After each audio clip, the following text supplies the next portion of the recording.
नमस्कार मित्रों, आज हम अलंकार के बारे में जानेंगे। अलंकार का अर्थ होता है आभूषण। तो जिस तरीके से हम शरीर की शोभा बढ़ाने के लिए आभूषण का प्रयोग करते हैं, उसी तरह कविगण कविता रूपी कामिनी का सौंदर्य बढ़ाने के लिए अलंकार का प्रयोग करते हैं। सामान्य भाषा में समझिए, कविता की सुंदरता को बढ़ाने के लिए जो कवि गुण धर्मों का प्रयोग करता है, शब्दों का प्रयोग करता है, उससे कविता का सौंदर्य बढ़ जाता है। कभी कभी अर्थ के रूप में प्रयोग किया जाता है, कभी शब्दों में। तो कविता का सौंदर्य बढ़ाने के लिए जिन शब्दों का प्रयोग किया जाता है उसे हम अलंकार कहते हैं। अलंकार दो प्रकार के होते हैं, एक तो शब्द अलंकार और एक अर्थालंकार। शब्द अलंकार के बारे में पहले जानिए। जो कविता में हम शब्दों का प्रयोग करके कविता में सौंदर्य उत्पन्न कर देते हैं, उसे हम शब्द अलंकार कहते हैं।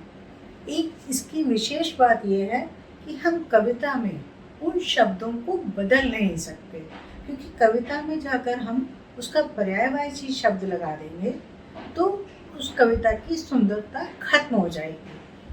तो इसलिए हम उस शब्दों के द्वारा ही कविता में सौंदर्य उत्पन्न करते हैं।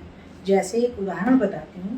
कनक कनकते 100 गुनी, मादकता अधिकार, या खाए बौराए नर, व पाए बौराए। अर्थात धतूरा और सोने की दोनों में बहुत अधिक मादकता होती है, नशा होता है।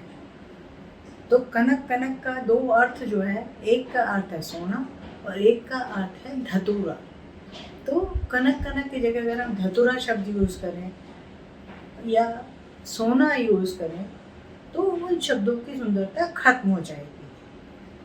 तो कनक का वैसे एक अर्थ गेहूँ भी होता है, लेकिन यहाँ पर कनक का प्रयोग धतूरा के लिए और सोने के लिए किया गया है। तो यहाँ शब्दों का पर्यायवाची हम प्रयोग में नहीं ला सकते, तो यहाँ इसे हम शब्द अलंकार कहते हैं। अब हम शब्द अलंकार के भेद जानेंगे। इसके 3 भेद होते हैं, एक अनुप्रास अलंकार, एक यमक अलंकार और एक श्लेष अलंकार।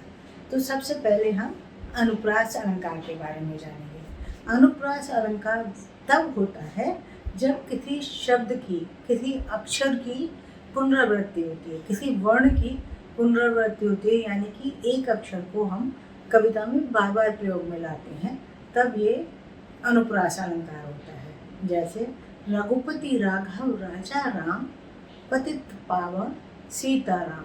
तो इसमें यहाँ पर रा अक्षर की आवृत्ति है, यानी कि उसको कई बार प्रयोग में लाया गया है। एक अन्य उदाहरण देखिए, मैया मोरी मैं नहीं माखन खायो। यहाँ पर हमने माँ अक्षर का बार बार प्रयोग देखा।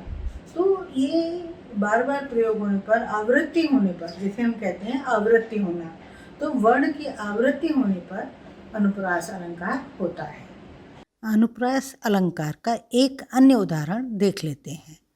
चारु चंद्र की चंचल किरणें खेल रही हैं जल थल में।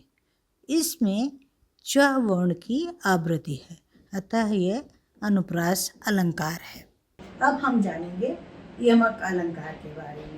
यमक अलंकार में अक्षर की नहीं, वर्ण की नहीं, शब्द की पुनरावृत्ति होती है। शब्द को बार बार प्रयोग में लाया जाता है, उसे हम यमक अलंकार कहते हैं। उदाहरण बताया था, कनक कनकते 100 गुनी, मादकता अधिकार, या खाए बौराए नर, व पाए बौराए।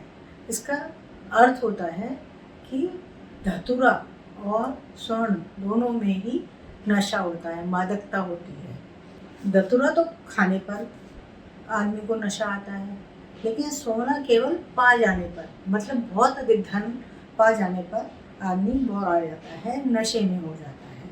तो कनक कनक शब्द जो है 2 बार प्रयोग में आया है, इसलिए यह यमक अलंकार है। यमक अलंकार की एक विशेष बात आपको ध्यान रखनी है, तो शब्दों का हम प्रयोग पुनरावृत्ति करते हैं, वो उन दोनों शब्दों का अर्थ अलग होना चाहिए।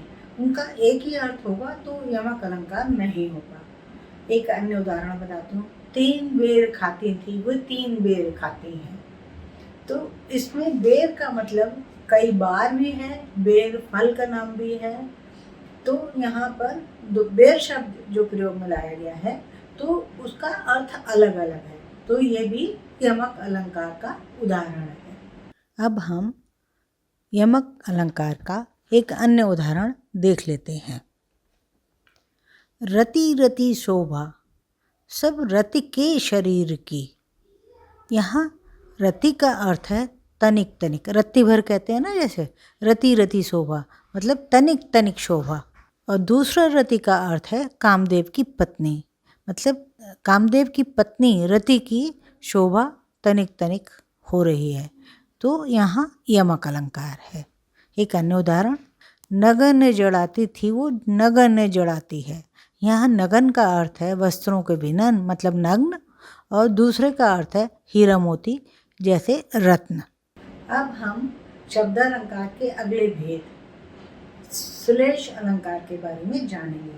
श्लेष का अर्थ होता है चिपका हुआ, मतलब जब हम किसी शब्द का प्रयोग करते हैं तब एक ही शब्द के कई अर्थ उसमें चिपके होते हैं। यानी कि जब हम किसी शब्द को प्रयोग में लाएं तो उसका एक ही अर्थ ना निकल रहा हो, कई अर्थ निकल रहे हों, तो उसे हम कहते हैं श्लेष अलंकार। उदाहरण देखिए, रहीमन पानी राखिए बिन पानी सब सोन, पानी गए न ओबरे मोती मानुष चून। यहाँ पर पानी के 3 अर्थ हैं और मोती मानुष चून के भी अलग अलग अर्थ हैं। तो पानी का प्रयोग मोती की चमक के लिए किया गया है, मानुष मतलब मनुष्य की इज्जत के लिए किया गया है, और चून का मतलब आटा, तो आटे के जल के लिए किया गया है। तो इसका प्रयोग 3 अर्थों में किया गया है। ये जो दूसरी लाइन में पानी शब्द है उस पानी का अर्थ 3 अर्थों में प्रयोग में लाया गया है। तो अतः यहाँ पर श्लेष अलंकार है। अब हम श्लेष अलंकार का एक अन्य उदाहरण देख लेते हैं। मंगन को देख पट देत बार बार है। यहाँ पर पट के 2 अर्थ हैं। एक पट का अर्थ है वस्त्र और एक अर्थ है दरवाज़ा। अतः यहाँ पर 2 अर्थ छिपे हुए हैं, तो ये श्लेष अलंकार है। मित्रों, आज हमने शब्दालंकार के बारे में जाना। अगली बार हम सीखेंगे अर्थालंकार के बारे में और उसके भेद जानेंगे। अर्थालंकार क्या होता है, उसके कौन से भेद होते हैं। देखते रहिए लॉजिक टच।